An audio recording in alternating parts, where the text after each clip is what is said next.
মৌলবাদী বলে আমাদেরকে গালি দিলে আমরা নারাজ হই না, কারণ মূল শব্দের সাথে সম্পৃক্ত যারা তাদেরকে মৌলবাদী। তো আমরা তো বাস্তবেই ইসলামের সাথে, আল্লাহ পাকের সাথে, মূলের সাথে আমাদের সম্পর্ক।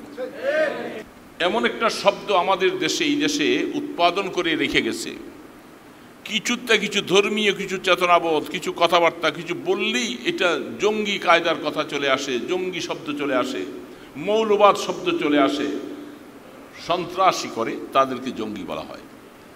মুসলিম সম্প্রদায় তারা জেহাদ করবে, তারা মুজাহিদ হবে, তারা গাজী হবে অথবা শহীদ হবে, তাদের নামের সাথে জঙ্গি ব্যবহার করাটা সমীচীন না। আমাদের ভাইদেরকে যে ভারতে বারবার করে বিভিন্নভাবে মারতেছে, আর আমরা সামান্য কিছু অজুহাত আসলেই আমাদের নামে সব অপকর্মগুলি, অপকাণ্ডগুলি সব ব্যাপারে ছড়িয়ে দেওয়া হয়। সমস্ত অবস্থাগুলি আমরা দেখতেছি। এখন ভারতে ওয়াকফ স্টেট সম্পর্কে যে আইনটা ছিল এটাকে বাতিল করে দিয়েছে। মুসলিমদের সম্পত্তিগুলি তারা অপহরণ করার একটা কৌশল তারা তৈরি করেছে। তার মানে মুসলমানদের উপরে নির্যাতন করার একটা কৌশল তারা তৈরি করেছে। তোমাদের ওই বাবার ইমানটা যেরকম আমি আল্লাহ তোমাদের নামকরণ করছিলাম, তোমাদের ইমানটাও যেন ওরকম হয়। এখন আমাদের ইমান ওরকম হতে হতে আমরা এখন হিন্দুয়ানি কালচারের সাথে পহেলা বৈশাখের মধ্যে মিশে গেছি। আমরাও এখন সংস্কৃতি, মূর্তি দিয়া, ভূত পেত্রা দিয়া আমরা শুরু করতেছি। আমরা সব ওই সিস্টেম, আমাদের বাবাকে আমরা ভুলে গেছি। কত বড় ইমানের বলিয়ান ছিলেন সমস্ত কাফের মুশরিকরা একদিকে, আর শুধু আজরের ছেলে ইব্রাহিম আলাইহিস সালাম তিনি একা শুধু একদিকে। আল্লাহু আকবার, কত বড় ইমান, কত বড় ইমান।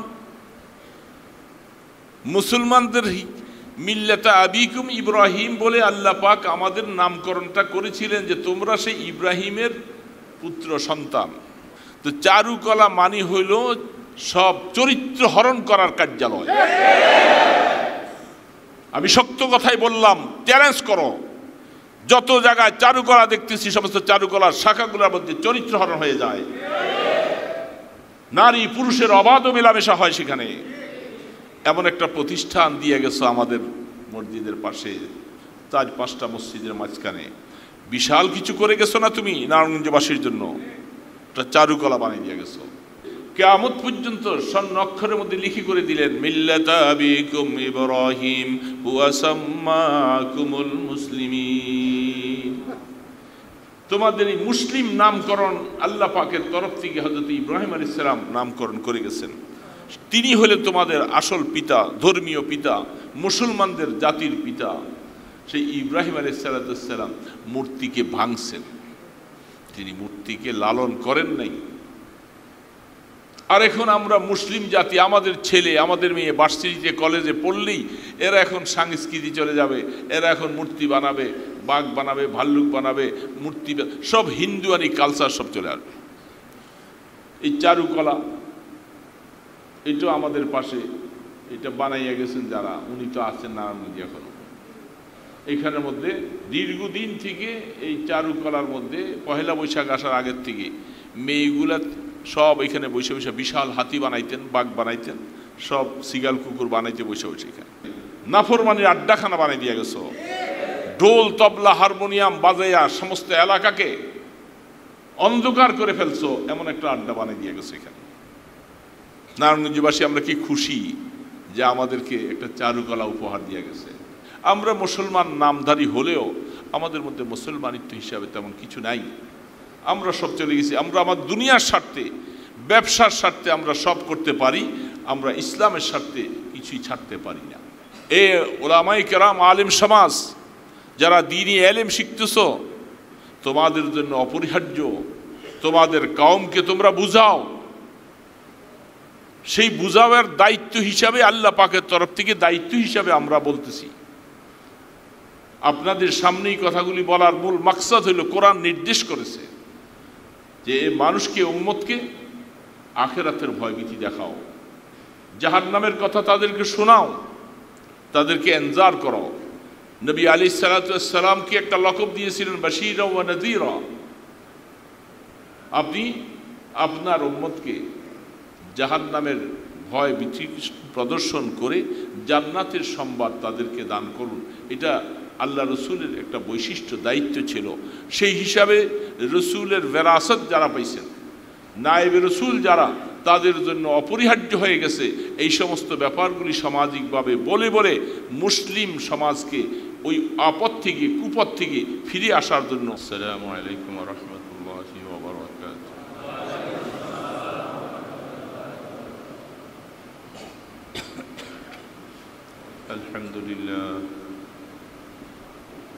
আলহামদুলিল্লাহ নাহমাদুহু ওয়া নাস্তাঈনুহু ওয়া নাস্তাগফিরুহু ওয়া নু'মিনু বিহি ওয়া নাতাওয়াক্কালু আলাইহি ওয়া না'উযু বিল্লাহি মিন শুরুরি আনফুসিনা ওয়া মিন সাইয়্যাতি আ'মালিনা মান ইয়াহদিহিল্লাহু ফালা মুদিল্লা লাহু ওয়া মান ইউদ্লিলহু ফালা হাদিয়া লাহু ونشهد أن لا إله إلا الله وحده لا شريك له ونشهد أن سيدنا ومولانا محمدا عبده ورسوله أما بعد فأعوذ بالله من الشيطان الرجيم بسم الله الرحمن الرحيم ولينذروا قومهم إذا رجعوا لعلهم يحذرون صدق الله المولانا العظيم وصدق رسوله النبي الكريم ونحن على ذلك من الشاهدين والشاكرين والحمد لله رب العالمين اللهم صل على محمد وعلى آله وأصحابه وبارك وسلم اللهم صل على محمد وعلى آله وأصحابه وبارك وسلم اللهم صل على محمد وعلى آله وأصحابه وبارك وسلم সম্মানিত মুসল্লিয়ান কিরাম, আল্লাহ পাক মেহেরবানি করে আমাদেরকে মুসলমান বানাইলেন, ঈমানদার বানাইছেন। বিশাল জনগোষ্ঠী, তাদের মধ্য থেকে যারা আমরা মুসলিম সম্প্রদায় আছি, আমাদের নিয়ম কানুন, আমাদের সব কিছু ভিন্ন, অমুসলমানদের কালচার কৃষ্টি সব কিছু ভিন্ন। মুসলিম জাতি আল্লাহ পাকের নির্দেশিত পথে পরিচালিত হবে, আর অন্য জাতি যারা আছে তারা নিজেদের মন গড়া মতো জীবন কাটাবে। উভয়ের বাস এক জায়গায়, বসবাস করছি আমরা এক জায়গায়। আদমশুমারিতে আমরা মানুষ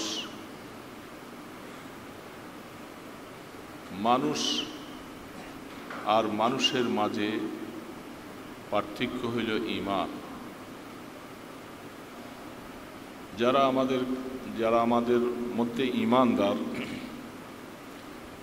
তারা আল্লাহ রব্বুল আলমিনের আনুগত্য, আল্লাহ পাকের মর্জি মতো জীবন চালাবে, যেহেতু তাদের জবাবদেহিতা আছে।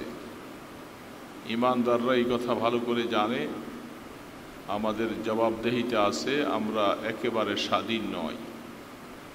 আমরা আল্লাহ পাকের আনুগত্য করতে হবে, আল্লাহ পাকের কাছে জবাবদেহি করতে হবে। সেই হিসাবে ঈমানদারের কৃষ্টি, কালচার, সংস্কৃতি হবে একরকম, আর কাফের মুশরিক বেঈমানদের সংস্কৃতি হবে আরেক রকম। আমরা ইতিমধ্যেই আমাদের সংস্কৃতির একটা অনুষ্ঠান হিসাবে আমরা পহেলা বৈশাখকে উদযাপন করে আসছি মাত্র কয়েকদিন আগে। আমাদের এই পহেলা বৈশাখের উদযাপন, এই সংস্কৃতি,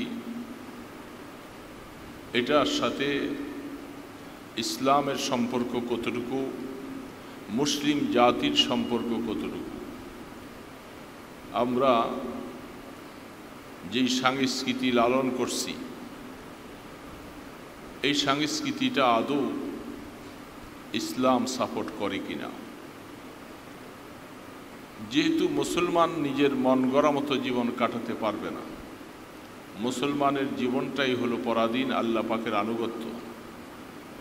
মুসলিম সমাজে কাজকর্ম, সংস্কৃতি, অনুষ্ঠানমালা তৈরি করার আগে চিন্তা হতে হবে যে আমার এই অনুষ্ঠানমালার উপরে সরকারের পক্ষ থেকে অনুমোদন আছে কি না আমরা দেখি, আর সরকার যিনি আল্লাহ পাকের পক্ষ থেকে অনুমোদন কতটুকু সেটা না জেনেই আমরা অনুষ্ঠানমালা সাজাচ্ছি এবং আমাদেরকে মুসলিম বলে দাবি করছি। এখন বোঝা দরকার, এখানে আমরা যা কিছু মশলা, যে আমরা তো মাইনরিটি একটা সংখ্যা, অল্প কয়েকজন মানুষ, আর সারা বাংলাদেশে হাজারো লক্ষ লক্ষ মানুষ, কোটি কোটি মানুষ, তারা আমাদের এই গণ্ডির বাহিরে। এদের মধ্যে মুসলিম সংখ্যা আমরা সব সময় জোর গলায় বলে থাকি যে আমরা বাংলাদেশে মুসলিম অধ্যুষিত এলাকা, সংখ্যাগরিষ্ঠ আমরা মুসলমান। সংখ্যাগরিষ্ঠ মুসলমান হিসাবে আমাদের সংস্কৃতিটা যা পিছনে হয়ে আসছে, আর বর্তমানেও আমরা ইদানিং সাংস্কৃতিক অনুষ্ঠান করলাম, এটার সাথে আমরা অনেকেই সম্পৃক্ত আছি।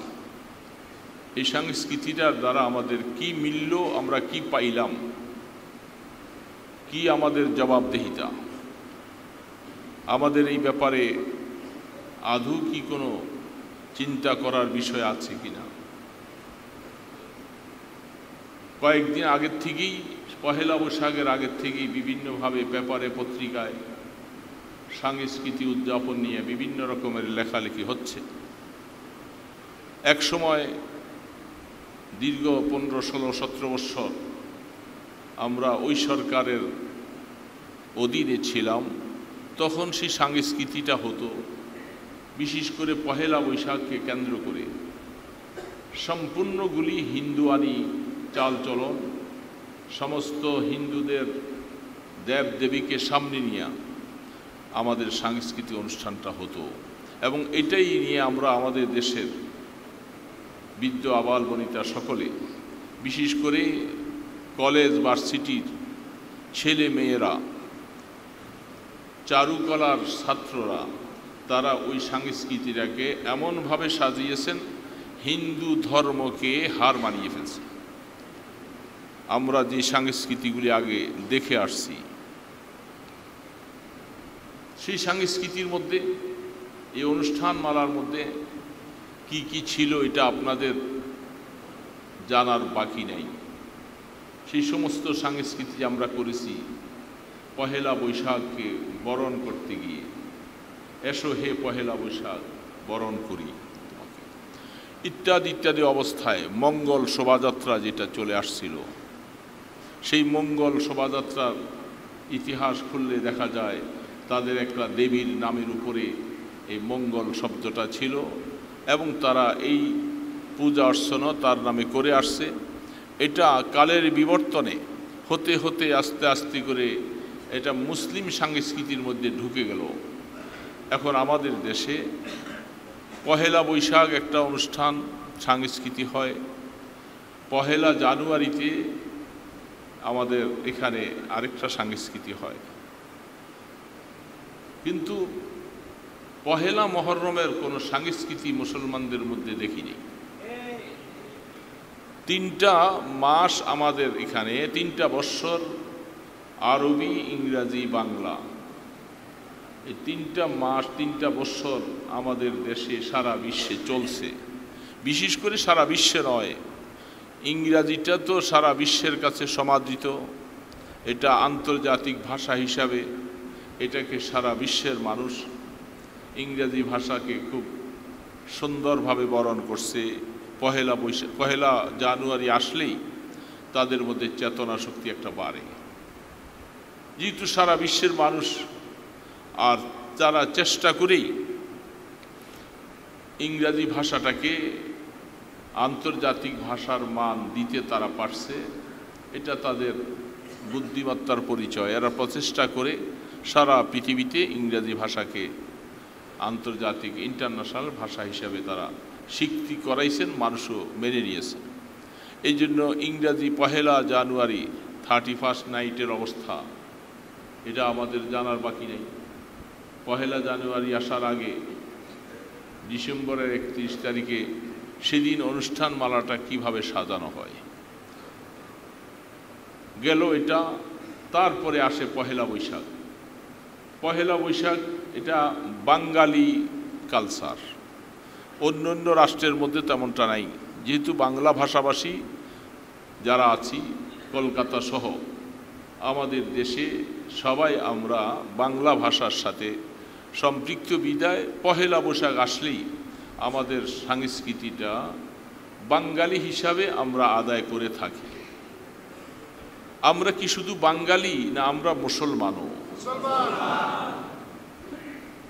তারা যেরকম নিজেদেরকে শুধু বাঙালি বলে না, তারা বলে আমরা বাঙালিও এবং হিন্দুও।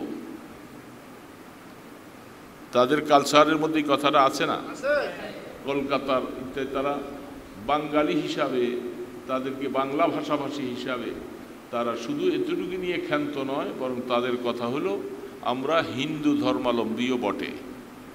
তা আমরা মুসলমান যারা, আমরা বাঙালি জাতির সাথে সাথে আমরা কি মুসলমান নই? আমরা কি কথাটা দ্ব্যর্থহীন ভাষায় সাহসিকতার সাথে বলতে পারি যে আমরা শুধু বাঙালি নয়, আমরা মুসলিমও? কি বলতে পারেন? সুন্দরভাবে বলতে পারলে আসবে সামনে। কথা বলতেছি, যদি আমরা বাঙালি জাতি প্লাস পাশাপাশি যদি আমরা মুসলিমও হয়ে থাকি, আমাদের পরিচয়টা দুনিয়ার ভৌগোলিক হিসাবে আমরা কেউ বাংলাদেশি, কেউ ভারতবর্ষী, কেউ পাকিস্তানি, বিভিন্ন অবস্থা। এই ভৌগোলিকটা শুধু একমাত্র পৃথিবীতে চলার জন্য। আল্লাহ পাক কোরআনে বলতেছেন, আমি তোমাদেরকে গোত্র এবং তোমাদের দেশীয় পরিচিতির জন্য চলার জন্যই আমি তোমাদেরকে বিভিন্ন কাবাইল হিসাবে তোমাদেরকে ভাগ করে দিয়েছি, এতে করে তোমরা চলতে পারতেছ সহজ। আমি অমুক বংশের, অমুক গোত্রের, ইত্যাদি ইত্যাদি। কিন্তু কিয়ামতের ময়দানে আল্লাহ পাকের কাছে মরণের পরে ভৌগোলিক কোনো পরিচয় থাকবে না। সেইখানে কে হিন্দু, কে মুসলিম, কে বাংলাদেশি, কে পাকিস্তানি, কে ভারতবর্ষের, কে জাপানের, কে ব্রিটেনের, কে চীনের ভৌগোলিক কোনো পরিচয় নাই। সেখানে পরিচয় দুইটা হয়ে যাবে। একটা হলো তুমি কি ইমানদার, আরেকটা হলো ভার্সেস তুমি ইমানের বহির্ভূত কাফের। এখন যদি তুমি ইমানদার হও, তোমার সাথে একটা আদর্শ নিয়ে, চিন্তা ভাবনা নিয়ে আল্লাহ পাকের হিসাব নিকাশ শুরু হবে। আর যদি তুমি কাফের মুশরিক হয়ে থাকো, তোমার সাথে আরেকটা আদর্শের উপরে প্রশ্ন হবে। তাহলে দুনিয়াতে চলার জন্য ভালো কথা, আখেরাত তো অনেক দূরের কথা। আখেরাতে কখন কি হবে আমরা অনেক সময় এগুলি নিয়ে চিন্তা করে ঘুম নষ্ট করতে চাই না, অনেকের ধারণা। সেখানে কি হবে না হবে এটা ওত পরে দেখবেও না কেউ মরার পরে। এটা হলো নিচক ওই সমস্ত মানুষের কথা যাদের মধ্যে দিন বলতে কিছু নাই। সেই বলে যে আখেরাতে কি হবে এটা নিয়ে এখন চিন্তা করে ঘুম নষ্ট করার দরকার নাই। আর মুসলিম যে হবে তার প্রথম চিন্তাই হবে আখেরাত। দুনিয়াতে কয়েকদিন বেঁচে থাকবো এটার জন্য চিন্তা হবে সামান্য, আমার অধিকাংশ চিন্তাটাই আখেরাতমুখী হবে। তাহলে আসেন আমরা আমাদের দেশে যে কালচার, যে সংস্কৃতিটা আমরা এখন লালন করছি বাঙালি হিসাবে, বাঙালি হিসাবে আমাদের সংস্কৃতিটার মধ্যে পহেলা বৈশাখে যে সমস্ত অনুষ্ঠান মালাগুলি আমাদের ভার্সিটিতে, বিশ্ববিদ্যালয়ের আঙ্গিনায়, তারপরে আপনার এই কি জানি বলতেছিলাম মুক্তিযোদ্ধার চেতনা, এটাকে কি বলে বানাইছে যে? হ্যাঁ, আচ্ছা, এই সমস্তগুলি সব কাজগুলি বিশ্ববিদ্যালয়ের আঙ্গিনার মধ্যে আমাদের ছাত্ররা, আমাদের ছেলেরা, আমাদের মেয়েরা, তারা যে সংস্কৃতিটা সেদিন লালন করে আসছে, আগে যেমন বাঘ, পেঁচা, বানর ইত্যাদি, ভাল্লুক সব কিছু করা হতো, এগুলার উপরে এবার লেখালেখি হওয়ার পরেও হয় নাই যে তা নয়, তাও হয়েছে অনেক, একেবারে বন্ধ হয় নাই। কিছু কিছু জায়গায় আমাদের পাশে এখন এই যে সিটি পার্ক, কি পার্ক বলে এটাকে? ও, নামটা কি ভুল বলে ফেললাম? আমি দেখছি যখন যেটা আসে আমরা সেটা নিয়েই চিন্তা করি। আগে ছিল একটা নাম, ওইটা এখন নাই, এখন দেখি নতুন নাম আসছে, আমরা নতুন নামেই ডাকতেছি যখন যে নাম আসে। কি বলে, ঠিক না? ক্ষমতার পটভূমি পরিবর্তন হওয়ার পরে ওই শব্দটা বিভিন্ন জায়গার থেকে জনগণ মুছে দিয়েছে, এখন কারো নাম দরকার নাই। এটা বাস্তবেই আসলে সিটি পার্ক, এটি হইল আসল নাম, এটাই সিটির মধ্যে আছে, তৈরি করেছে। এক একজনের নাম আইসা এই জনের নাম বসাবে, এটা আরেকজন ক্ষমতার পরিবর্তন হলে সে পাল্টাবে, আবার সে আসলে আবার পাল্টাবে, এই চলতে থাকে আমাদের দেশে। যেমনটা আমাদের দেশে বিমানবন্দরের নামটা আগে ব্যক্তি এক নামের উপরে ছিল, এই সরকার আইসা সে নাম পাল্টাবে, বহু কোটি টাকা খরচ হওয়ার পরে নাম পাল্টাবে। আমরা চিন্তা করতেছিলাম সারা দেশে যেরকম তার বাবাকে এইভাবে করে প্রতিষ্ঠিত করেছে, এখন না যেন আবার সেটা দিবে, আবার পটভূমি পাল্টালে, ক্ষমতার বদল হলে আবার পাল্টানো হবে, তা আমরা কেমন হয়ে গেলাম হাতের পুতুল। চিন্তা ভাবনা করে যা হোক এমন একটা নামই দিয়েছে, এটা এখন সকলের কাছে গ্রহণযোগ্যতা আছে। কি বলে, আসে নাই? এখন আমাদের দেশের এয়ারপোর্টের নাম কি? শাহজালাল। শাহজালাল একজন ব্যক্তির নাম, তিনি সব শাহজালাল না। দেশে শাহজালাল যাদের নাম আছে তারা তো খুশিতে আটখান, মনে হয় আমার নামেই দিছে, সে বলে মনে হয় আমার নামেই দিছে। যে শাহজালাল, হযরত শাহজালাল রহমতুল্লাহ আলাইহি, উনি তো এই দেশের মানুষ না, উনি ভিন দেশ থেকে আসছেন। উনি এত সমাদৃত যে নামটার উপরে কারো কোনো প্রশ্ন নাই, শুধু একমাত্র প্রশ্ন আছে যারা এই দেশে সংখ্যালঘু গোষ্ঠী আছে তাদের কাছে প্রশ্ন, এই নামটা তারা পছন্দের সাথে দেখে নাই। সংখ্যালঘু চিনেন নাই কারা এরা? এই সংখ্যালঘু মানুষ যারা আছে তারা এই নামটাকে ভালো নজরে দেখে নাই।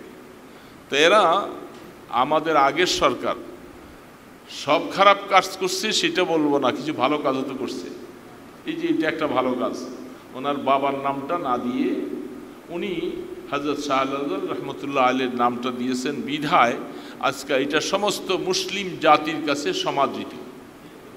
কিন্তু সংখ্যালঘু যারা আছে তাদের কাছে এটা মাথার ব্যথা। এটা আমাদের মুসলিম সংখ্যাগরিষ্ঠকে হিসাব করে হযরত শাহজালাল ইয়ামানি রহমতুল্লাহ আলাইহি নামটা এখানে দিলেন। তিনি এই দেশের বাসিন্দা ছিলেন না, বহু দূর থেকে তিনি আসছেন এই দেশে হিজরত করে।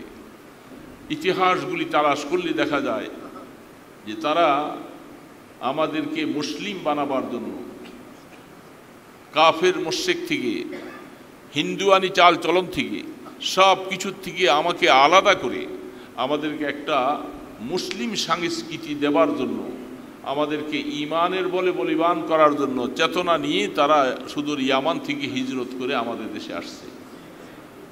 সেই লোকটা আমাদের সকলের কাছেই নামটা যখন এত প্রিয়, তো সেই লোকটা কি সংস্কৃতি নিয়ে আসছিলেন, সেই সংস্কৃতি আমরা কি লালন করতেছি আজকে? আমরা যে এই সমস্ত লোকগুলাকে চোখের আড়ালে রেখে আমরা নিজেরা সংস্কৃতি করতেছি পহেলা বৈশাখ, এবং এই পহেলা বৈশাখে আমরা বহু ব্যবসায়ীরা ব্যবসার মোটিভটা সামনে রেখে আমরা যে সমস্ত শাড়ি অলঙ্কারাদি পোশাকগুলি তৈরি করছি, এসো হে পহেলা বৈশাখ বলে খুব সমাদৃতভাবে এটা তাদের কাছে গ্রহণযোগ্য।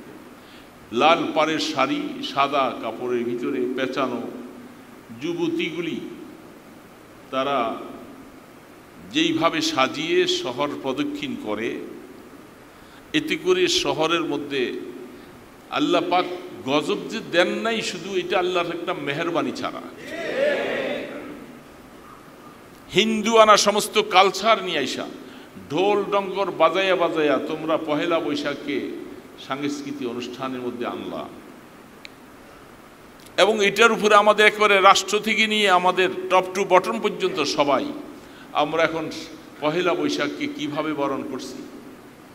এটা আমাদের বাঙালি জাতির একটা সংস্কৃতি। তো বাঙালি জাতির সংস্কৃতির পাশে মুসলিম শব্দটা কি আমরা বাদ দিব? যে আমাদের মুসলিম তো আমি শুধু বাঙালি নয়, আমি তো এজ এ মুসলিম, আমাকে কাজ করতে সময় সংস্কৃতিও করব, এবং আমার মুসলিম চেতনার বিরোধিতা কোনো কাজ যেন না হয় সেটাকেও আমাকে খেয়াল রাখতে হবে। এখন আমরা কোন সংস্কৃতি করলাম? যে সংস্কৃতির মধ্যে ঢোল থাকবে, তবলা থাকবে, হারমোনিয়াম থাকবে, সেখানে গান বাদ্য থাকবে, এবং যুবতীদের একসাথে এক পরিধানের কাপড় পরে সবাইকে সাজতে হবে। হিন্দুরা তারা করছে, করে আসছে, করবে। কারণ আপনি তো তাদের সাথে একাকার হয়ে গেলেন। আপনার মধ্যে আপনার মুসলিম চেতনা থাকলো কোথায়? আপনার কাছে তো মুসলিম চেতনা নাই। আপনি সকলে এখন আমাদের রাষ্ট্র থেকে সবাই, কারণ এটা এমনভাবেই সমাজের মধ্যে প্রতিষ্ঠিত হয়েছে, রাষ্ট্র এখন এর বাইরে যাইতে পারতেছে না, চাপ চলে আসে। হ্যাঁ, আপনি কি আবার, আপনি কি মৌলবাদী, আপনি কি জঙ্গি? এমন একটা শব্দ আমাদের দেশে, এই দেশে উৎপাদন করে রেখে গেছে। কিছুটা কিছু ধর্মীয়, কিছু চেতনাবোধ, কিছু কথাবার্তা কিছু বললেই এটা জঙ্গি কায়দার কথা চলে আসে, জঙ্গি শব্দ চলে আসে, মৌলবাদ শব্দ চলে আসে। এটা বড় আশ্চর্য কথা। আমাদেরকে এই শব্দগুলি এই দেশে পরিচালিত করে দিয়ে চলে গেলেন। আমরা মৌলবাদী বলে আমাদেরকে গালি দিলে আমরা নারাজ হই না, কারণ মূল শব্দের সাথে সম্পৃক্ত যারা তাদেরকে মৌলবাদী। তো আমরা তো বাস্তবেই ইসলামের সাথে, আল্লাহ পাকের সাথে, মূলের সাথে আমাদের সম্পর্ক। তো আমাদেরকে মৌলবাদী গালি দিয়া কি ক্ষতি করলা? ক্ষতি কর, আমরা মৌলবাদী বটে। তবে আমাদেরকে জঙ্গি শব্দটা বলো যে এটা অহেতুক একটা শব্দ, কারণ জঙ্গি এটা শব্দ না। মুজাহিদ যদি শব্দটা বলো আমরা এতে খুশিতে বরণ করি, কারণ মুজাহিদ এটা জেহাদের সময় চলে, জেহাদি ভাষা। জঙ্গি একটা বাংলাদেশি শব্দ, বাঙালি শব্দ। যারা সন্ত্রাসী করে তাদেরকে জঙ্গি বলা হয়। মুসলিম সম্প্রদায় তারা জেহাদ করবে, তারা মুজাহিদ হবে, তারা গাজী হবে অথবা শহীদ হবে, তাদের নামের সাথে জঙ্গি ব্যবহার করাটা সমীচীন না। এখন আমাদের দেশের বিভিন্ন কালচারগুলি, আমরা এই মুষ্টিময় যারা এখানে কিছু সংখ্যক বসে আছি, খুব কম সংখ্যক আমরা, আমাদের বাহিরে বিশাল জনগোষ্ঠী, তারা অনেক সময় আমাদের সংস্কৃতিটা নিতে চায় না। আমি জিজ্ঞাসা করতে চাই যে আমরা বাঙালি জাতির সাথে মিশে আমরা সংস্কৃতিটা করলাম পহেলা বৈশাখ, এতে আমরা কি পাইলাম? যেমন আগে আমাদের এই ব্যবসায়ী মহলে একটা হাল খাতা করে পহেলা বৈশাখ আসে, ব্যবসার হিসাব এটাকে শেষ দেশ করে, পাওনা দেওয়া করে, এটা একটা ব্যবসায়ী সিস্টেম, এটা আমরা বানাই আসছি এইভাবে। এবং সেদিন আগেই দেখতাম, এখন কতটুকু আছে আমি জানি না, শহরের মিষ্টি টান পড়ে যেত, দোকানে দোকানে মুসলমানরা এরা মিলাদ, আর হিন্দুরা এদের কি বলে, এরা কি দেয়, তাদের পূজা বলে, এদেরও কিছু দেয়, এরা প্রসাদ প্রসাদ। এমন অবস্থা চলে, এই দিক দিয়ে আমাদের হুজুররা সহ আমরা এই দিক দিয়ে মিলাদ পড়তেছি, আর পাশের দোকানে হিন্দুর দোকান, সে সেখানে ঢোল বাজিতেছে, হয় না? তাদের ঢোলের আওয়াজ বড় না আপনার মিলাদের আওয়াজ বড়? ঢোলের আওয়াজ তো কান ফাইটা যায়, আপনার মিলাদ শেষ হয়ে যায়, শুনেই যায় না। এখন পাশের দোকান বসে আপনি নিষেধ করার অধিকার নেই। সমান্তরালভাবে সেও ব্যবসায়ী, আপনিও ব্যবসায়ী। আপনি পয়লা বৈশাখ করতেছেন, সেও পয়লা বৈশাখ করতেছেন, বাধা দিবেন কিভাবে? আপনার মুসলমান তলিয়ে গেছে, তার হিন্দু আনা অবস্থাটা উপরে উঠে গেছে। এগুলি আমাদেরকে আস্তে আস্তে করে বাদ দিতে হবে। এই পহেলা বৈশাখ বলতে আমাদের হাল খাতাটাকে আমরা এই দিন করবো কেন? আমরা 2 দিন আগে করি বা 2 দিন পরে করি। তাদেরকে যেহেতু আমরা বাধা দিয়া ক্ষান্ত করাতে পারবো না, এরা বাঙালি জাতি হিসাবে তারা তাদের সংস্কৃতি করবে, বাধা দিতে গেলে গর্জি উঠবে সব। আমাদের ভাইদেরকে যে ভারতে বারবার করে বিভিন্নভাবে মারতেছে, আর আমরা সামান্য কিছু অজুহাত আসলেই আমাদের নামে সব অপকর্মগুলি, অপকাণ্ডগুলি সব ব্যাপারে ছড়িয়ে দেওয়া হয়। সমস্ত অবস্থাগুলি আমরা দেখতেছি। এখন ভারতে ওয়াকফ স্টেট সম্পর্কে যে আইনটা ছিল এটাকে বাতিল করে দিয়েছে। মুসলিমদের সম্পত্তিগুলি তারা অপহরণ করার একটা কৌশল তারা তৈরি করেছে। মুসলমান মসজিদের জন্য, মাদ্রাসার জন্য, বিভিন্ন খানকার জন্য সম্পত্তি ওয়াকফ করেছে, আর এই ওয়াকফ আইন এটা বাতিল, ওয়াকফ চলবে না, এটা নাই। তার মানে মুসলমানদের উপরে নির্যাতন করার একটা কৌশল তারা তৈরি করেছে, সব দিক দিয়ে তারা করে যাচ্ছে, আর আমাদের উপরে বিভিন্নভাবে আসছে। আমরা এদের সাথে একসাথে পহেলা বৈশাখ মিলাইয়া এ ঢোল বাড়াবে আর আপনি মিলার শরীর পড়বেন, মিষ্টি এরটাও আপনি খান, আপনিও তারটা দিচ্ছেন, এবং এই মিষ্টিগুলি সেদিন টান পড়ে যায়, সকলে মিষ্টির হিরিক চলে। কিভাবে পহেলা বৈশাখে ভালো গিলা করা জামা গায়ে দিয়া একটা সুন্দর করে সেজে গেজে আইসা পহেলা বৈশাখে সব আসে, সবাই ওনারাও সেইভাবে আসে, আপনিও আসেন। আপনি পহেলা বৈশাখ, পহেলা বৈশাখের সাথে কি আপনার মুসলিম জাতির কি সম্পর্ক?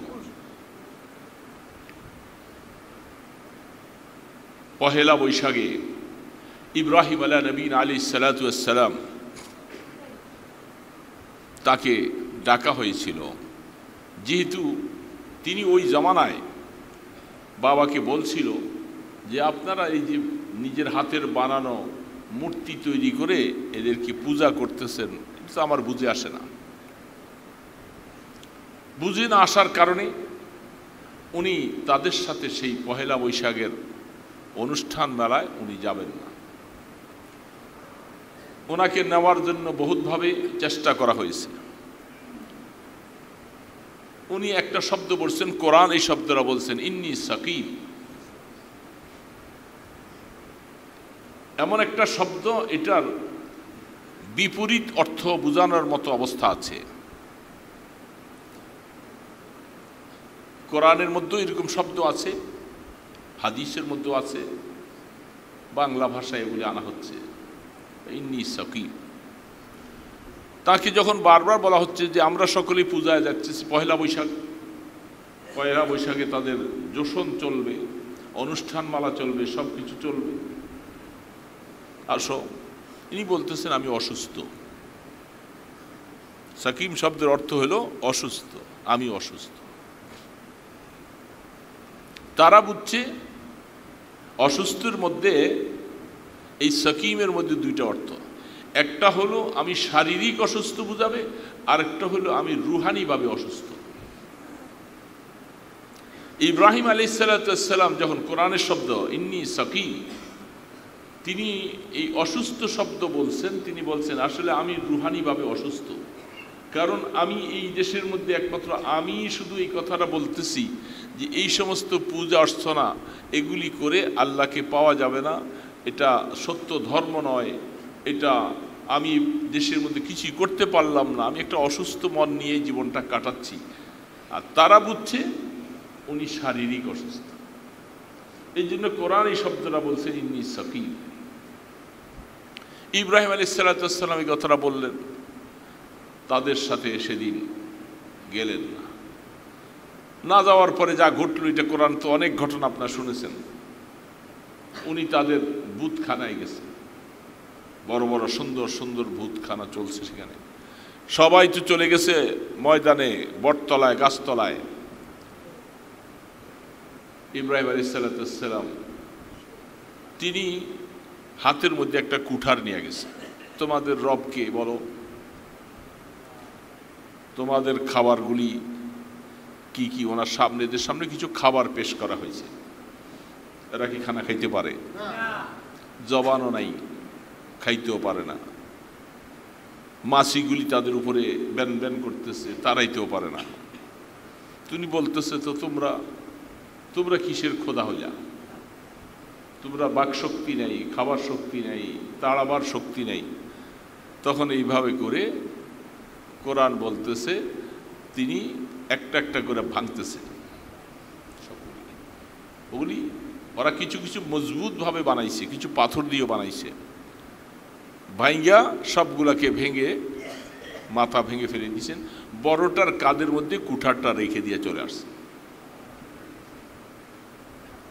যখন তারা তাদের পহেলা বৈশাখের পূজা শেষ করে আসলো, বুঝুন তো পহেলা বৈশাখের কাজ কি, বুঝতেছেন না? এই পহেলা বৈশাখের কাজ হইল ওগুলি। শুধু হিন্দুরা সব একসাথে মিলে সব নাচবে, গাবে,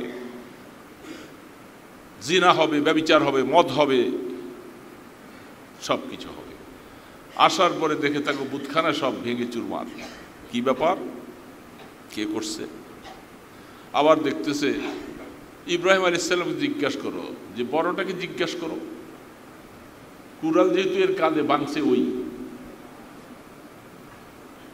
বাল ফাআলাহু কবীর, কোরআন বলতেছে, এটা কোরআনের শব্দ, বাল ফাআলাহু কবীর। উনি বলছেন যেটা এগুলা বড় করছে, বড়টাই করছে। বড় কে করছে এটা তোমরা বুঝো। তারা বুঝছে ওগো ভূতের মধ্যে বড়টা যেটা, ওইটা ভূতের মধ্যে বড়টা যেটা, ওটা কাঁধে কুঠার রেখে আসছে। এ তো এরা যে এই কাজ করতে পারে না, এটা তো ভালো করে জানে। ওদের হাত নেই, বাকশক্তি নেই, কিছু নাই। তো বাল ফাআলাহু কবীর, বড়জনে করছে। আর কোন বড়জন? এই জন্য কোরআন বলতেছে তোমরা বড় না মানলেও কিছু সময়ের জন্য তাকে বড় মানো। তোমাদের বড় যেটা, সেটা যেহেতু করতে পারে না, তাইলে তোমাদের মধ্যে যিনি বড়, কোরআন শরীফ বলতেছেন তাকে বড় মানো, মাইনা তারপরে প্রশ্ন করো। তখন তারা বুঝছে যে আসলে এই কাজটা তুমিই করেছো। ইব্রাহিম আলাইহিস সালাম তখন বলছে, হ্যাঁ, যেই সম্প্রদায়, যেকে তোমরা পূজা অর্চনা করলা, সব কিছু করলা, খাবার দিলা, কিছুই খাচ্ছে না, সে মাছি তাড়াইতে পারে না, নিজে কে মারছে, তার সাথীদেরকে কে ভাঙছে বলতে পারে না, তো এরা এদের পূজা করে কি লাভ? এই তো শুরু হলো তার সাথে শুরু হয়ে গেল সব। সেখান থেকেই কোরআন সূরা ইব্রাহিম বিভিন্ন সূরার মধ্যে কিভাবে আসছেন, ইব্রাহিম আলাইহিস সালামের উপরে কত চড়াও উতরাও নির্যাতন, মূর্তি, ভূত, দেবদেবীর পূজা। মুসলমান এখন আমরা যদি ইব্রাহিম আলাইহিস সালামের বংশধর, আমরা আমাদের ইব্রাহিম আলাইহিস সালামকে ভুলে গেছি। কারণ মাঝখান দিয়ে আমরা আমাদের জাতির পিতা বানাইছি। প্রশ্ন করলে বলতো জাতির পিতা বলছি, আমরা মুসলমানদের পিতা তো বলি নাই। তাহলে অটোমেটিক ভালো কথা বুঝলাম, মুসলিমদের পিতা ইব্রাহিম আলাইহিস সালাম। আর তোমরা জাতির পিতা মানে কি? হিন্দু, বৌদ্ধ, খ্রিস্টান। তাদের জিজ্ঞাসা করো তো এরা বঙ্গবন্ধুকে জাতির পিতা বানাইছে কিনা। তারা হযবরল শব্দ দিয়ে ওরা কাটিয়ে গেছে। ওদেরকে এককভাবে জিজ্ঞাসা করো তোমরা বঙ্গবন্ধুকে জাতির পিতা মানছো কিনা। তারা এটা ইতিবাচক শব্দ বলতে পারবে না। আর আমরা মুসলমানেরা সব একেবারে বিলীন হয়ে আমরা জাতির পিতা হিসাবে তাকে পালন করে নিয়েছি। সর্বত্র তার নাম চলে আসছে। একেবারে টাকার থেকে নিয়ে পেপারে দেখছি ৬,০০০ কোটি টাকা তার মোড়ল বানাইতে গেছে সারা বাংলাদেশে বিভিন্ন জায়গায়। পেপারে যা লিখছে তা বলতেছে। এত টাকা, অনেক আগের কথা। আমি একবার যমুনা ব্রিজ দিয়ে যাচ্ছিলাম, সেইখানে দেখি যমুনা ব্রিজের এই পারে একটা, ওই পারে একটা, দুই দিকে মুখ করে করে পেপারে দেখছিলাম। তখন ওই দুইটা বানাইতে ২০০ কোটি টাকা বাজেট। ২০০ কোটি টাকা। বাংলার টাকা, জনগণের টাকা, এইভাবে। আর বাঙালি জাতি তারা খুশি যে আমগো বাবার ছবিটা এরকম করে বানাইছে। আমরা উত্তরবঙ্গ ওরা খুব খুশি, আমরা যাইতে একবার দেখি, আসতেও দেখি, মোড়ল বানাই দিয়ে আসছে। 200 কোটি টাকা, টাকা কি সাধারণ কথা? সেই টাকা দিয়ে যমুনা ব্রিজ আরেকটা করা দিত। যাই হোক, ওই সময় যা কিছু করছেন, সময় আসছেন কালের বিবর্তনে এই 200 কোটি টাকার মোড়ল যমুনার মধ্যে ডুবে গেছে, এখন তো আর নাই। তো সারা দেশে এই দেশটাকে তার মোড়ল দিয়ে সারা দেশটাকে এইভাবে করে সাজালেন। সময় আসছে আল্লাহ পাক এটা একটা গজব। সারা দেশের মধ্যে আল্লাহ পাকের বরকত উঠে যাওয়ার জন্য এটা একটা গজব। এই জন্য ইব্রাহিম আলাইহিস সালাতু ওয়াস সালাম ওই সময়টাকে উনি সব ভাঙছে। কত বড় ইমানের বলিয়ান ছিলেন। সমস্ত কাফের মুশরিকরা একদিকে, আর শুধু আজরের ছেলে ইব্রাহিম আলাইহিস সালাম তিনি একা শুধু একদিকে। আল্লাহু আকবার! কত বড় ইমান, কত বড় ইমান! মুসলমানদের মিল্লাতা আবিকুম ইব্রাহিম বলে আল্লাহ পাক আমাদের নামকরণটা করেছিলেন যে তোমরা সেই ইব্রাহিমের পুত্র সন্তান, তোমাদের বাবা তিনি। তোমাদের ওই বাবার ইমানটা যেরকম আমি আল্লাহ তোমাদের নামকরণ করছিলাম, তোমাদের ইমানটাও যেন ওরকম হয়। এখন আমাদের ইমান ওরকম হতে হতে আমরা এখন হিন্দুয়ানি কালচারের সাথে পহেলা বৈশাখের মধ্যে মিশে গেছি। আমরাও এখন সংস্কৃতি মূর্তি দিয়া, ভূত পেত্রা দিয়া আমরা শুরু করতেছি। তো আমরা সব ওই সিস্টেম, আমাদের বাবাকে আমরা ভুলে গেছি। যেই বাবাকে ভুলানো হচ্ছে, এই বাবাকে ভুলে গেলে কোনো অসুবিধা নাই, কিন্তু ওই বাবাকে ভুলে গেলে ইমানের ক্ষতি হবে। এই জন্য আল্লাহ পাক কোরআন শরীফের মধ্যে কিয়ামত পর্যন্ত স্বর্ণ অক্ষরের মধ্যে লিখি করে দিলেন, মিল্লাতা আবিকুম ইব্রাহিম হুয়া সাম্মাকুমুল মুসলিমিন। তোমাদের এই মুসলিম নামকরণ আল্লাহ পাকের তরফ থেকে হযরত ইব্রাহিম আলাইহিস সালাম নামকরণ করে গেছেন। তিনি হলেন তোমাদের আসল পিতা, ধর্মীয় পিতা, মুসলমানদের জাতির পিতা। সেই ইব্রাহিম আলাইহিস সালাম মূর্তিকে ভাঙছেন, তিনি মূর্তিকে লালন করেন নাই। আর এখন আমরা মুসলিম জাতি, আমাদের ছেলে আমাদের মেয়ে ভার্সিটিতে কলেজে পড়লেই এরা এখন সংস্কৃতি চলে যাবে, এরা এখন মূর্তি বানাবে, বাঘ বানাবে, ভাল্লুক বানাবে, মূর্তি, সব হিন্দুয়ানি কালচার সব চলে আসবে। এই চারুকলা এটাও আমাদের পাশে, এটা বানাইয়া গেছেন যারা, উনি তো আছেন নারায়ণগঞ্জে এখন। এইখানের মধ্যে দীর্ঘদিন থেকে এই চারুকলার মধ্যে পহেলা বৈশাখ আসার আগের থেকে মেয়েগুলা সব এখানে বসে বসে বিশাল হাতি বানাইতেন, বাঘ বানাইতেন, সব সিগাল কুকুর বানাইতে বসে বসে। এখানে বড় আফসুস, এই যে পহেলা বৈশাখের মধ্যে চারুকলার মধ্যে সমস্ত মেয়েগুলি শাড়ি পরে তারা এখানে ঢোল লঙ্গর বাজে আইসা চারুকলার মধ্যে আইসা পহেলা বৈশাখ উদ্বোধন করে গেছে। তো চারুকলা মানি হইল সব চরিত্র হরণ করার কার্যালয়। আমি শক্ত কথাই বললাম, চ্যালেঞ্জ করো, যত জায়গায় চারুকলা দেখতেছি সমস্ত চারুকলার শাখাগুলোর মধ্যে চরিত্র হরণ হয়ে যায়, নারী পুরুষের অবাধ মেলামেশা হয় সেখানে। এমন একটা প্রতিষ্ঠান দিয়ে গেছো আমাদের মসজিদের পাশে, 4-5টা মসজিদের মাঝখানে বিশাল কিছু করে গেছো না তুমি নারায়ণগঞ্জবাসীর জন্য? একটা চারুকলা বানিয়ে দিয়ে গেছো, এখানে নাফরমানির আড্ডাখানা বানিয়ে দিয়ে গেছো, ঢোল তবলা হারমোনিয়াম বাজাইয়া সমস্ত এলাকাকে অন্ধকার করে ফেলছো, এমন একটা আড্ডা বানিয়ে দিয়ে গেছো এখানে। নারায়ণগঞ্জবাসী আমরা কি খুশি যে আমাদেরকে একটা চারুকলা উপহার দিয়ে গেছে। এই জন্য মুসলমান জাতি আমাদের সংস্কৃতিটা সব পাল্টে গেছে। আমরা মুসলমান নামধারী হলেও আমাদের মধ্যে মুসলমানিত্ব হিসাবে তেমন কিছু নাই। আমরা সব চলে গেছি, আমরা আমার দুনিয়ার স্বার্থে, ব্যবসার স্বার্থে আমরা সব করতে পারি, আমরা ইসলামের স্বার্থে কিছুই ছাড়তে পারি না।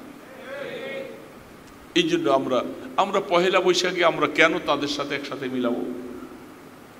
এটি কি আপনার জন্য একটা ফরজ যে আপনার এই দিনের মধ্যে আপনাকে মিলাদখানি করে মিষ্টি দিয়া আপনার হালখাতা করে আপনার এইভাবে করতে হবে? এটার আগ পিছ করা যায় না। আলহামদুলিল্লাহ অনেক উঠে গেছে, তবে যারা বুঝবান মানুষ তারা এই দিনের মধ্যেই এই মিলাদখানি নাম দিয়া এই মিষ্টি বিতরণ এটা বন্ধ করে দিচ্ছে অনেকটা। তারা একদিন আগে অথবা একদিন পরে করবে, যেহেতু এই কালচারের সাথে আমরা এক নই, আমরা তাদের সাথে পারি না, আমরা তাদের সাথে এগুলি করার মতো অবস্থা আমাদের মানায় না। আমরা যেহেতু মুসলিম জাতি, আমাদের একটা সংস্কৃতি আছে যেটার জন্য আমাদেরকে জবাব দিতে হবে। কিয়ামতের ময়দানে আল্লাহর সামনে আমাদেরকে এই সমস্ত ব্যাপারে প্রশ্ন করা হবে। তুমি তো শুধু বাঙালি নয়, তুমি তো মুসলিম, তোমার সংস্কৃতি কি এটা? পহেলা বৈশাখ করলাম, আমি পহেলা জানুয়ারি করলাম, সব কিছু করলাম, আফসোস লাগলো পহেলা মহরমের খবরই নেই, যেটা আসলে মুসলমানদের বৎসর, এটা সম্পর্কে আমাদের কোনো খবরই নেই। পহেলা মহরমে কতজন মানুষ কোন ওয়াজ করে আর কোন অনুষ্ঠান মালা করে? কিছুই করে না। হ্যাঁ, অপদার্থভাবে সংস্কৃতি তৈরি হয়েছে। 10 মহরমকে তারা একটা আশুরা বানাইয়া, ঢোল নঙ্গর তাজিয়া বানাইয়া, এই আরেকটা কুসংস্কার এই দেশে শুরু হয়েছে। এটাকে বারণ করতে পারতেছেন, সরকারিভাবে পারছে না, সমস্ত মানুষ তার সাথে। অথচ পহেলা মহরমের কোনো খবর নাই, পহেলা মহরমে আমাদের অনুষ্ঠান মালা নাই, কিছু নাই, মনে রাখা লাগবে। অথচ পহেলা মহরম ইসলামের মধ্যে অনেক কিছুই ঘটেছে, সেটার ব্যাপারে মুসলমানের কিছু হওয়া দরকার ছিল, তা নাই। এখন পহেলা বৈশাখ নিয়ে মুসলমান পাগল, সমস্ত জায়গার মধ্যে পাগল। তাতে বোঝা যাচ্ছে দিন দিন করে আমাদের সমাজ, আমাদের ছেলে মেয়েগুলি, স্কুল কলেজে পড়ুয়াওয়ালারা, তারা সকলকে সংস্কৃতি বলতে পহেলা বৈশাখে এই নাচা গান করা ইত্যাদি, এটাই তারা শিক্ষা পাচ্ছে। পরিতাপের বিষয়, আল্লাহ রাব্বুল আলামিন বলছেন, ওয়ালিয়ানজুরু কওমাহুম ইযা রাজাউ লাআল্লাহুম ইয়াহজারুন। এ উলামায়ে কেরাম, আলেম সমাজ, যারা দ্বীনি ইলম শিখতেছো, তোমাদের জন্য অপরিহার্য, তোমাদের কওমকে তোমরা বুঝাও। সেই বুঝাবার দায়িত্ব হিসাবে আল্লাহ পাকের তরফ থেকে দায়িত্ব হিসাবে আমরা বলতেছি। আপনাদের সামনেই কথাগুলি বলার মূল মাকসাদ হলো, কোরআন নির্দেশ করেছে যে মানুষকে, উম্মতকে আখিরাতের ভয়ভীতি দেখাও, জাহান্নামের কথা তাদেরকে শোনাও, তাদেরকে ইনজার করো। নবী আলাইহিস সালাতু ওয়াস সালামকে একটা লকব দিয়েছিলেন বাশীরা ওয়া নাযীরা। আপনি আপনার উম্মতকে জাহান্নামের ভয় ভীতি প্রদর্শন করে জান্নাতের সংবাদ তাদেরকে দান করুন। এটা আল্লাহ রসুলের একটা বৈশিষ্ট্য, দায়িত্ব ছিল। সেই হিসাবে রসুলের বেরাসত যারা পাইছেন, নায়েবে রসুল যারা, তাদের জন্য অপরিহার্য হয়ে গেছে এই সমস্ত ব্যাপারগুলি সামাজিকভাবে বলে বলে মুসলিম সমাজকে ওই আপদ থেকে, কুপথ থেকে ফিরে আসার জন্য। এটা সংস্কৃতি নয়, এটা মুসলমানদের সংস্কৃতি নয়। এই সমস্ত সংস্কৃতিকে পরিত্যাগ করেন আস্তে আস্তে করে, 1 দিন 2 দিন 3 দিন, 1জন 2জন করতে করতে আস্তে আস্তে ওই সমস্ত সংস্কৃতিটা দূর হবে। তা না হলে আরও যদি আমরা এটাকে উৎসাহিত করে দেই, আমরা যদি ব্যবসার সাথে কাপড় বানাইয়া এইভাবে এসহে বৈশাখ বানাইয়া বাচ্চাদের শরীরের মধ্যে ঢুকিয়ে দিই, তাহলে আমরা এটা বন্ধ করাবার পথে গেলাম না, এটাকে আমরা আরও বেশি উৎপাদন করার রাস্তায় চলে গেলাম। আমাকে পহেলা বৈশাখে পোশাক না বানাইলে আমার ব্যবসা কি চলবে না? কেন আমরা পহেলা বৈশাখের জন্য আগের থেকে প্রস্তুতি নিয়ে বাচ্চাদের, ছোট বাচ্চাগুলি, এরা কি বুঝে? এদের মগজ দেমাগ, হাকিম মোহাম্মদ থানভী রহমতুল্লাহ আলাইহি তিনি লিখছেন, ছোট বাচ্চাদেরকেও ইসলামী পোশাক পরানোর অভ্যাস করাও। কারণ এই বাচ্চাটা ছোট হলেও সে আস্তে আস্তে আস্তে আস্তে করে বড় হবে, তার মধ্যে এই পোশাকের একটা আসর তার শরীরের মধ্যে পড়বে। তুমি মনে করো না যে বাচ্চাটা তুমি এখন সমস্ত উল্টাপাল্টা পোশাক বিনে তাকে বড় বানাতেছ। তুমি তখন থেকেই তাকে ইসলামী পোশাক পরাইয়া তাকে তুমি অভ্যাস বানাও। যদি যাদের ভিতরে এই চেতনাবোধ আছে যে আমি মুসলিম সমাজকে লালন করব, সে তার বাচ্চাগুলোকে ওই সাথে করাবে। তো আফসুস হলো, পহেলা বৈশাখ বানাইয়া, পোশাক বানাইয়া বাচ্চাদেরকে শরীরে লাগাইয়া এগুলো নিয়ে ঘুরতেছি, আর আমরা মনে আনন্দ, পহেলা বৈশাখ আমার ভালো একটা ব্যবসা হয়েছে। ভালো ব্যবসা নয়, এটা হিন্দুয়ানি সংস্কৃতিকে তুমি লালন করলা, যেটা আমাদের বাবা এটাকে প্রত্যাখ্যান করেছে। আমাদের পিতা, আমাদের জাতির পিতা, যিনি তাদের সাথে একটা বৈষম্য আচরণ রাখছিল, তাদের সাথে এই ব্যাপারে একাত্মতা পোষণ করে নাই। আমরা সব এগুলাকে কি আনন্দ উদযাপন করতেছি পহেলা বৈশাখে। পহেলা বৈশাখের সাথে মুসলিম জাতির কোনো রকমের অনুষ্ঠান মালা হয় না, এটা বাঙালি জাতি হিসাবে করে। আমরা শুধু বাঙালি নয়, আমরা মুসলিমও বটে। সেই হিসাবে আমাদের সমস্ত সংস্কৃতি হবে আল্লাহ পাকের তরফ থেকে নির্দেশিত পথে, এবং সেই ভালো পথে যেগুলোর দ্বারা আমাদের আখেরাত নষ্ট হবে না। দুনিয়াতেও আমি চলবো, আখেরাতও ভালো পাবো।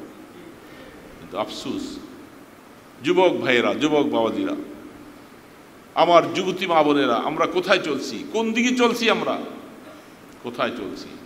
সারা দেশে আমাদের ভার্সিটি কলেজের পড়ুয়া ছেলে মেয়েগুলি, তারা রাষ্ট্রের জন্য অনেক কাজ করলা, অনেকে শহীদ হয়ে গেলা।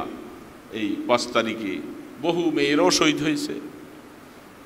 ভালো কাজ করছো, ভালো কাজ করে আবার এই একটা খারাপ কাজকে কেন লালন করতেছো? আসো আমরা কাফের মুশরিক যারা আছে তাদের থেকে আমরা একটা আলাদা চেতনা তৈরি করি। আমাদের সংস্কৃতিটা এমন হবে যেটার মধ্যে শিক্ষণীয় কিছু আছে, আমাদের সংস্কৃতিও হবে, আমাদের আনন্দ হবে, এবং শিখার কিছু আছে। ইসলামের সাথে এটা কোনো রকমের সাংঘর্ষিক হবে না। সেইভাবে হওয়া দরকার ছিল। এই জন্য আমরা ওইভাবে একটু নিজকে বানাবার চেষ্টা করি। দোস্ত, কিছু চিন্তা করতে থাকি, এই দুনিয়াটাই শেষ নয়, যেহেতু আখেরাত আমাদের সামনে, সবাইকেই যেতে হবে। কে কতটুকু কি কামাই করে গেলাম এটার জবাবদেহি আমাকে প্রস্তুত হয়ে যেতে হবে কবরে। আল্লাহ সুবহানাহু ওয়া তাআলা এই ব্যাপারে বেশি বেশি সতর্ক করেছেন। আমরা নিজেদের খেয়াল খুশি মতো নিজেরা এইভাবে তৈয়ার না হই, নিজেদের আমল যেন খারাপ না হয়ে যায়। আল্লাহ সুবহানাহু ওয়া তাআলা আমাদের ছেলে মেয়ে, আমরা যে সমস্ত ভার্সিটিতে আমাদের যে মেয়েগুলি এখানে দাঁড়িয়ে দাঁড়িয়ে গান গাইতে থাকে, মন মাতানো গান গেয়ে গিয়ে যুবকদেরকে সবাইকে অট্টহাসিতে পৌঁছে দেয়। তো এই মেয়েগুলি তো আমার টাকাই বড় হয়েছে, আমার মেয়ে, সে আমার টাকা দিয়ে সে ভার্সিটিতে পড়ে পড়ে এখন সে গান শিখে যুবকদের সামনে মন মাতানো গান গেয়ে সে অবাক করে ফেলে মানুষকে। ওই বাবার জন্য দুঃখ হওয়ার বিষয় যে তুমি আসলে একজন ভালো বাবা নয়। তোমার মেয়েটাকে তুমি কি বানাইলা? এই কি ভার্সিটি পড়ার আদর্শ? এই কি হালত? এই জন্য অনেক সময় আমি গত 2-3 দিন আগে এক জায়গায় এক বিবাহ প্রস্তাব বেলা একজন আমাকে বলতেছিল, মেয়ে বড় হয়েছে, তার এখানে বললাম যে দেখেন তো ভালো ছেলেমেলে, বলে হুজুর এখন কলেজ ভার্সিটির মেয়েদেরকে অনেকে বিবাহ করতে রাজি হয় না।